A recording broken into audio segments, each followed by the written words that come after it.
Hello everyone, good afternoon. কেমন আছো বলো তোমরা সবাই? আশা করি তোমরা সবাই খুব ভালো আছো এবং সুস্থ আছো। আমার ছোট্ট একটা মিনি ব্লগে তোমাদের অনেক অনেক স্বাগত, অনেক অনেক ভালোবাসা।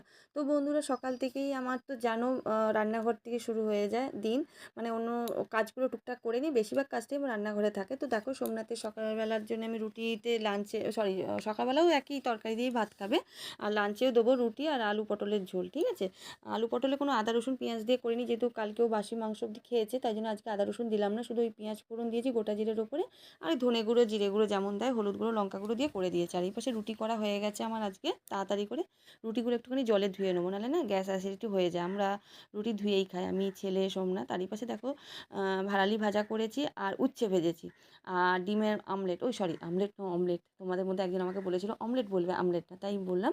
তো একটু আসলে কী বলতো, ছোটোবেলা থেকে তো বলে এসছি একটু চেঞ্জ হতে সময় লাগবে। তো দেখো এই পাশে ফলটা কুটছিলাম, বেদানা পেয়ারা আর ওই শসা কুটতে করতে আবার রান্নাঘরে ছুটছি। মানে আজকে খুব দেরি হয়ে গেছে, আজকে অনেকটা দেরি হয়ে গেছে আমার।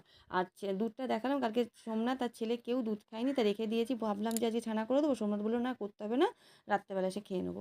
তো যাই হোক, দেখো এপাশে সোমনাথকে এই দিয়ে খেতে দিলাম, ওই ডিমের অমলেট দিয়ে উচ্ছে ভাজা আর ভাড়ালি। আর একটুখানি মানছিল না, যেহেতু সোমনাথ পটল আলুর ঝোল খেতে খুব ভালোবাসে, তাই জন্য পটল আলুর ঝোল দিয়ে গরম গরম একটু তুলে দিলাম, ঠান্ডা করে দিয়েছি।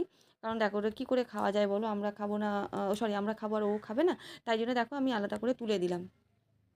আমি খুব তাড়াতাড়ি করছি, কারণ আমি একটুখানি একটা জায়গায় যাব, তাড়াতাড়ি বাড়ির কাজ সেরেই তোমাদেরকে এডিট করতে বসি, মানে এডিট করতে দেবো, আপলোড করতে দিয়ে আমি বেরিয়ে যাব, এসে আবার এসে চান টান করে ছেলেকে আনতে যাব।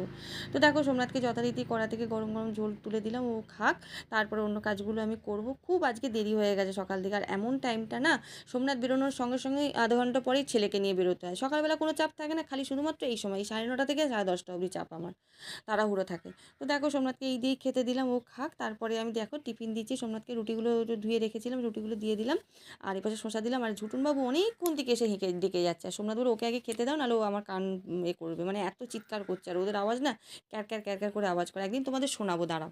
যখন ফোনটা ক্যামেরাটা অন করি তখন ও চুপ করে যায়। তো যাই হোক, ওর পার্লে যে এনেছিলাম এখনও প্যাকেটটা কাটা হয়নি, তো আমি এই বিস্কুট, সোমনাথের বিস্কুটটাই ওকে দিলাম, ও খাবে, খেয়ে চলে যাক, তারপরে আবার আসবে, দাঁড়াও না। তো তারপরে আবার সোমনাথকে আমি আবার যথারীতি যেমন টিফিন দিচ্ছিলাম দিতে শুরু করে দিলাম, ওর খাবারটা আগে বেড়ে দিই, ও ওখানে ভাতটা খাচ্ছে। আর আমি এপাশে তরকারিটা আলাদা করে ওকে দেবো বলে না, আলাদা করে আমি ঠান্ডা করতে দিয়েছিলাম, গরম তো, মানে এক হাতে না পাচ্ছি না, কোন মনে হচ্ছে মা দুর্গাকে আরও দুটো যদি চারটে হাত চাইতাম আরও ভালো হতো আমার। মানে এক হাতে পাচ্ছি না আমি সামলাতে। তো দেখো এবার সোমনাথকে টিফিনটাও দিয়ে দিচ্ছি। আর টিফিনটা দেওয়ার পর ও বলছে বারবার ধরে যে গরম হলে দিও না, কারণ পেটে লেগে যায়, মানে ব্যাগে তো ছাকা লেগে যায়।